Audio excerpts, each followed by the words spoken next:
Olá pessoal, tudo bem? Nós vamos agora fazer o estudo do sinal da função quadrática, certo? Assim como a gente fez na função afim, a gente vai usar o mesmo método, só que como o gráfico da função quadrática é uma parábola, a gente precisa fazer algumas observações a mais, tá bom? Sobre para onde o gráfico está sendo definido, ok? Então tem aqui o primeiro exemplo, a função x² menos 5x mais 6, né? Então vamos lá, eu já sei que essa parábola tem concavidade para cima, já que o x² aqui ele é positivo, né? Então, a primeira coisa que a gente precisa fazer é calcular o valor do delta, para a gente saber quantas raízes essa função vai ter. Então vamos lá, a fórmula do delta é b² menos 4ac, certo? Então o delta é igual.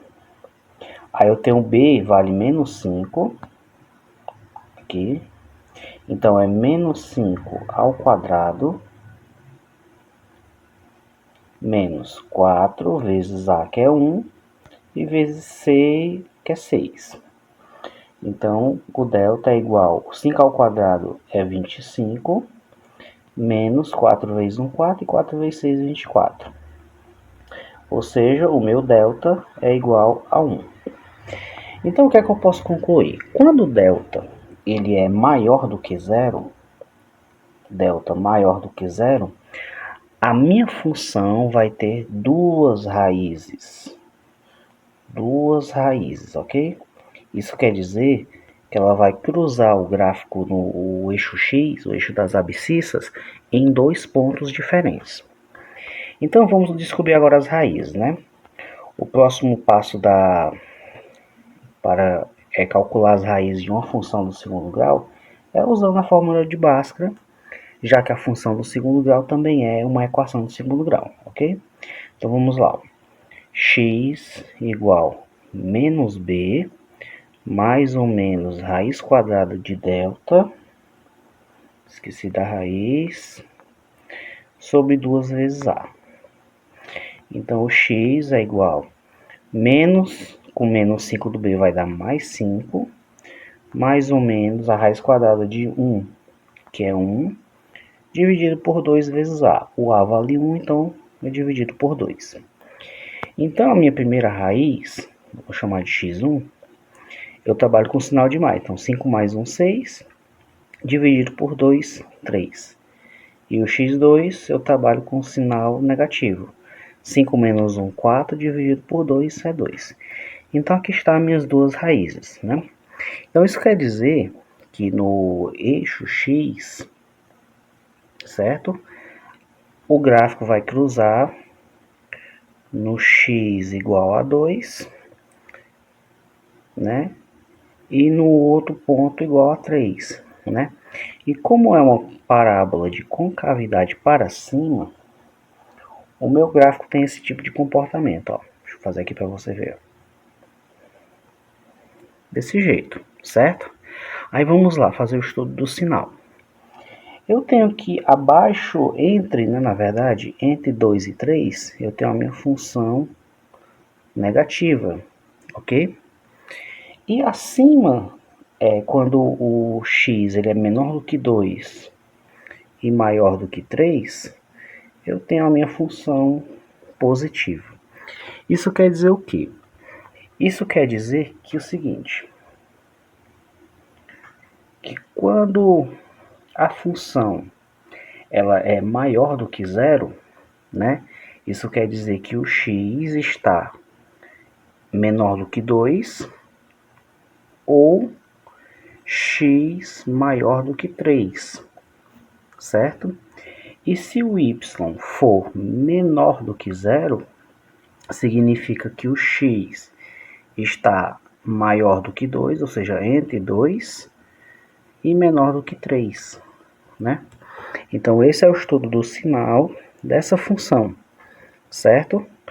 Eu acredito que deu para compreender. A gente calcula as raízes, coloca no eixo X a parábola, e aí eu descubro aonde o gráfico está tendo valores positivos e aonde está tendo valores negativos, ok? Então vamos para o nosso segundo exemplo, para nós fazer a mesma coisa, tá? Só que aqui no caso, a minha função é uma função com concavidade para baixo, ó. O x quadrado é negativo.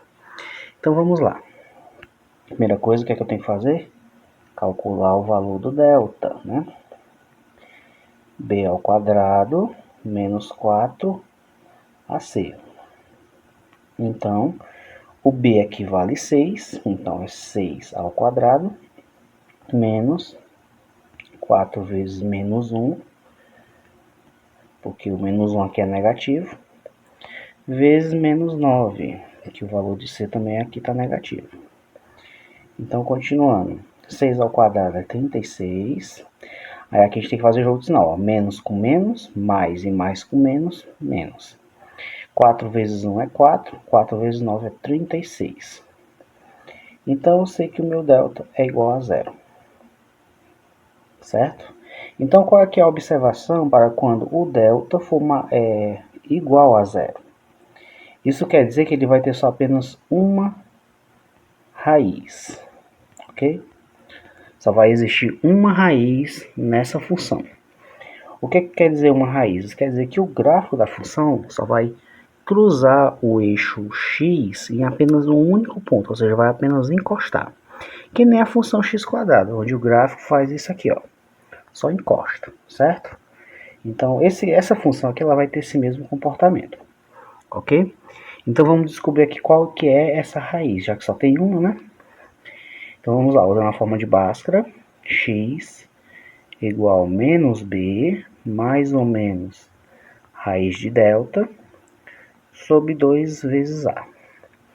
Então, o x é igual, menos b é menos 6, mais ou menos a raiz de zero, que vai ser zero, né?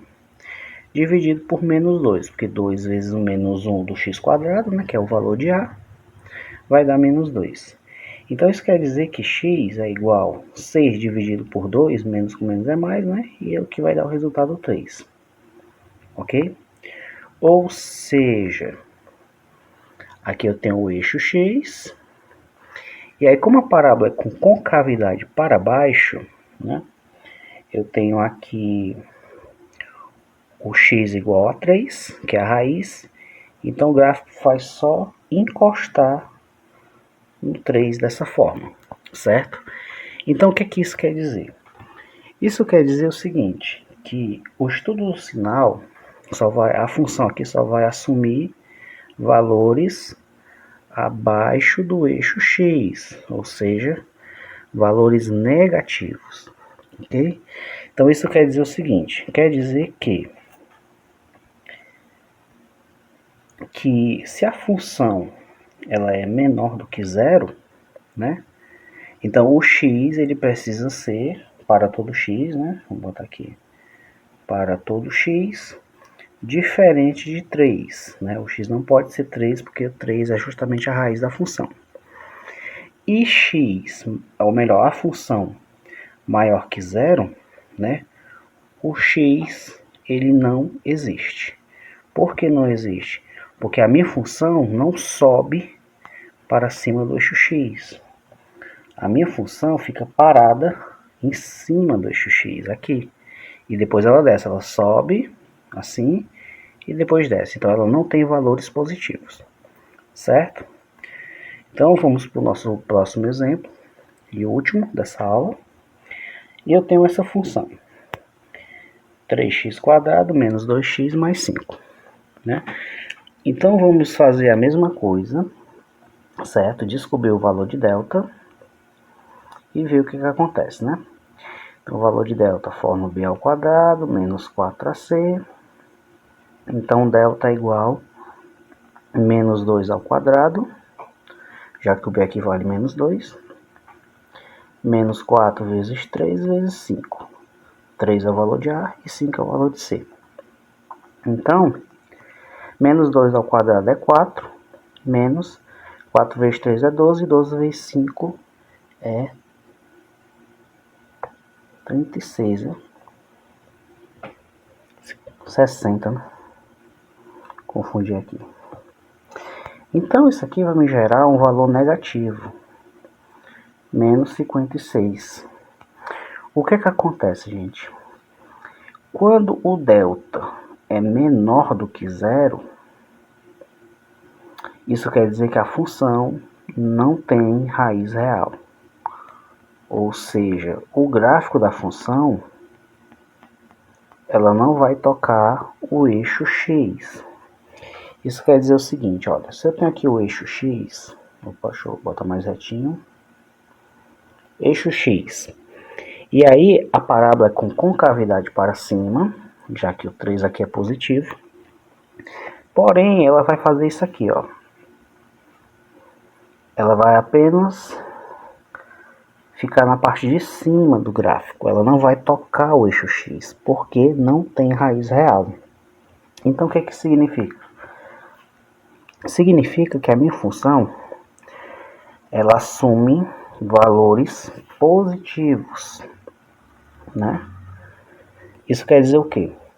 Quer dizer que para a função maior do que zero, né, todos os x estão dentro dos valores da função, né? Que está acima do x. Para todo x, a função é maior do que zero.